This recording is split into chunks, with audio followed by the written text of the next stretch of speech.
Okay, evaluate the following logarithms. There's a way to do this on the calculator, but let's do it the real way first. Log base 3 of 81. As we've already seen, this means I've got 3, and I want to raise it up to 81. What power do I need? 3 to the what would make 81.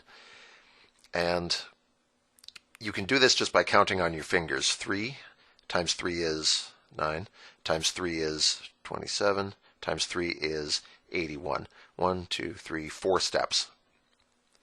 So our answer is going to be 4. 3 to the 4th is 81. Now, this only works if you have nice numbers and if you're pretty good at multiplying, because obviously these numbers get big really fast and it can be hard to keep up. So the other way that we can do this involves using common bases like we've discussed in previous lessons. So this was the lightning quick shortcut, and here's the hard slog that we typically use. Log base 3 of 81, we'll just call that x, just to have a name for it. Now, change this to exponential form, and it becomes 3 to the x equals 81.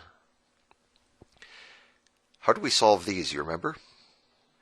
We change the 81 into something else. 81 is 3 to the 4th power, so we can say 3 to the x equals 3 to the 4th.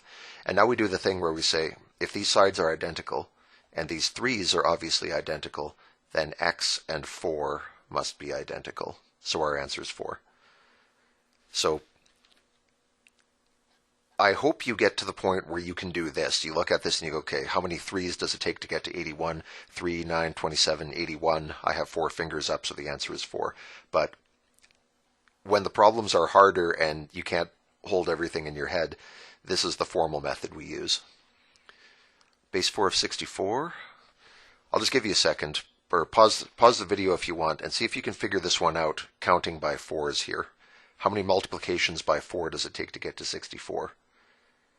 Jot down the answer, and then I'll do this the conventional way, and we'll see if you were right.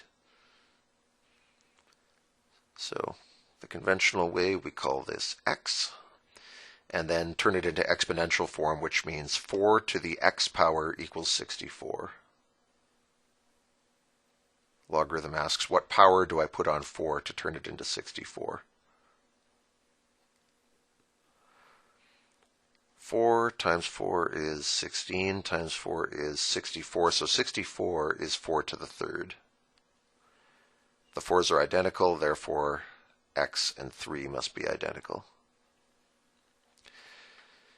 Once you've done this and you get 3, you've pretty much got the answer right there for now, but it's good to know this process because this won't always be just an x.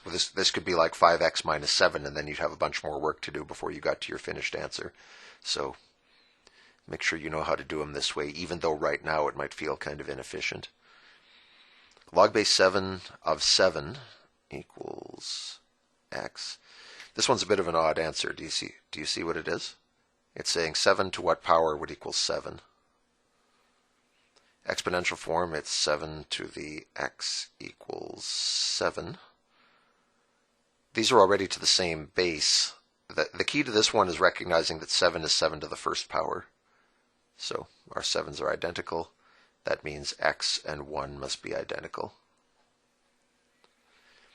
So this original question is saying, if I've got 7, what power should I put on it to turn it into 7? The answer is 1st power, silly, obviously. And the last one says, if I have 12, what power do I put it to get 1? What power of 12 turns into just 1? If you turn it into exponential form, you get 12 to the x power equals 1. Now, this is a little hard to work out unless you happen to remember that anything to the 0th power is 1. So from here we can say 12 to the x is the same as 12 to the 0. I can say whatever base I want here, so why not pick a base that matches my other side? The 12's are identical, therefore x and 0 must be identical. So this log is saying, what power do I put 12 to turn it into 1? The answer is put it to the 0th power.